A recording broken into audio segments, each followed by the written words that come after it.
Assalamualaikum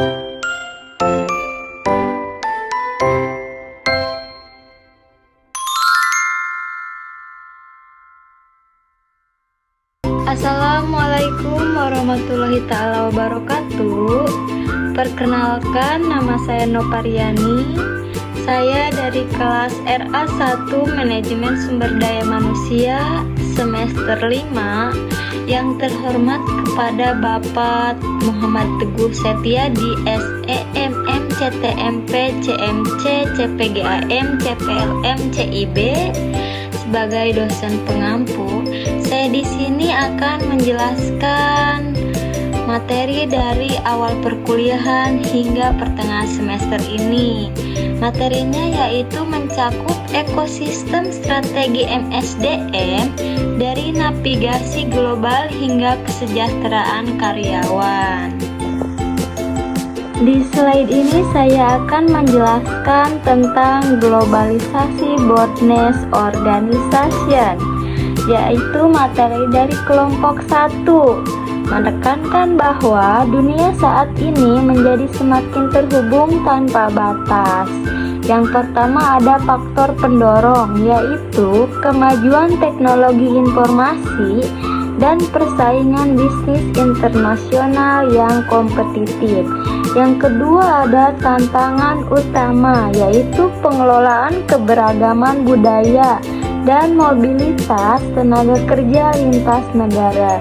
Yang terakhir ada strategi, yaitu peningkatan kemampuan komunikasi, bahasa internasional, dan adaptasi teknologi untuk kolaborasi global. Selanjutnya ada evolusi dan paradigma baru MSDM. Berdasarkan materi kelompok 2, MSDM telah bertransformasi dari sekedar unit administratif menjadi jantung strategis organisasi dan mempunyai 3 poin utama. Yang pertama ada manajemen personalia versus MSDM, yaitu pergeseran dari sifat reaktif dan administratif ke proaktif dan strategis. Yang kedua ada human capital, yaitu manusia dipandang sebagai aset investasi yang memberikan nilai kompetitif, bukan sekedar biaya operasional. Dan yang terakhir ada green HRM, yaitu berkelanjutan lingkungan dalam praktik manajemen SDM untuk era masa depan. Nah, di slide ini saya akan menjelaskan tentang stepping dan organisasi perusahaan. Dari kelompok 3 membahas mengenai pentingnya penempatan orang yang tepat sejak awal. Mempunyai 3 poin. Yang pertama ada stepping, yaitu proses sistematis yang mencakup perencanaan, perekrutan, seleksi, dan penempatan tenaga kerja. Yang kedua ada orientasi, yaitu upaya memperkenalkan lingkungan kerja, tugas, dan budaya organisasi agar karyawan baru dapat beradaptasi dengan cepat. Yang ketiga yaitu manfaat, mengurangi kecemasan karyawan baru, meningkatkan produktivitas awal, dan menekankan tingkat turnover. Nah, di slide ini saya akan menjelaskan tentang rekrutmen dan seleksi berbasis kompetensi. Dari kelompok 4 menjelaskan detail teknis dalam mencari talenta terbaik. Yang pertama ada metode rekrutmen, yaitu penggunaan job portal, media sosial, dan referensi internal untuk menjaring kandidat. Yang kedua ada instrumen seleksi, yaitu penggunaan tes potensi akademik atau bisa disebut juga dengan TPA, tes kepribadian, dan wawancara untuk memprediksi keberhasilan kerja. Yang terakhir ada efisiensi, yaitu meminimalisir kesalahan penempatan yang dapat membebani biaya perusahaan. saya akan menjelaskan materi dari kelompok 4, yaitu pelatihan dan pengembangan karyawan. Pelatihan adalah investasi, bukan beban biaya. Ada 3 poin utama, yaitu urgensi, yaitu 3/4 karyawan berprestasi berpotensi keluar jika merasa kurang mendapatkan pelatihan dan pengembangan diri. Yang kedua ada siklus pelatihan, analisis kebutuhan, TNA, desain program pelaksanaan, dan evaluasi kebersihan. Nah, di slide ini saya akan menjelaskan kompensasi dan perencanaan karir. Dari kelompok 5 membahas mengenai cara mempertahankan talenta melalui motivasi yang tepat.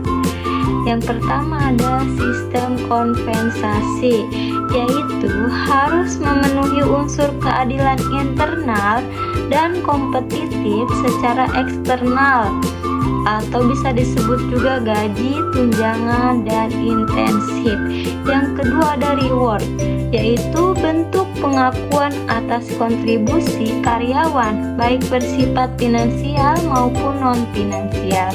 Yang terakhir ada jalur karir, yaitu membantu karyawan merencanakan masa depan mereka di dalam perusahaan untuk meningkatkan loyalitas.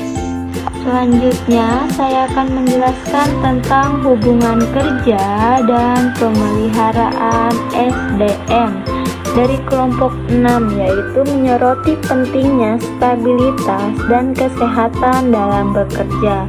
Yang pertama ada hubungan kerja, adanya kesepakatan mengenai pekerjaan, upah, dan perintah yang dituangkan dalam kontrak legal. Yang kedua ada pemeliharaan SDM, yaitu program kesehatan dan keselamatan kerja, atau bisa disebut juga K3, serta kesejahteraan untuk menciptakan lingkungan yang harmonis. Yang terakhir ada harmonisasi, yaitu menjaga hubungan yang baik antara pengusaha dan pekerja untuk mencegah konflik industri. Ini ada kepuasan kerja dan loyalitas organisasi. Output akhir dari manajemen SDM yang baik adalah karyawan yang puas. Ini materi dari kelompok 6.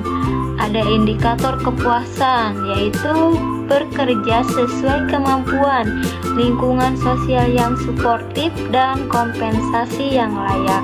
Yang kedua yaitu ada dampak positif, yaitu meningkatnya prestasi kerja, penurunan tingkat absensi, dan penguatan komitmen terhadap visi perusahaan. Selanjutnya saya akan menjelaskan tentang kesimpulannya, yaitu manajemen SDM yang sukses adalah hasil integrasi seluruh elemen, mulai dari rekrutmen hingga pemeliharaan kesejahteraan. Cukup sekian dari presentasi saya kali ini, kurang dan lebihnya saya mohon maaf. Assalamualaikum warahmatullahi wabarakatuh.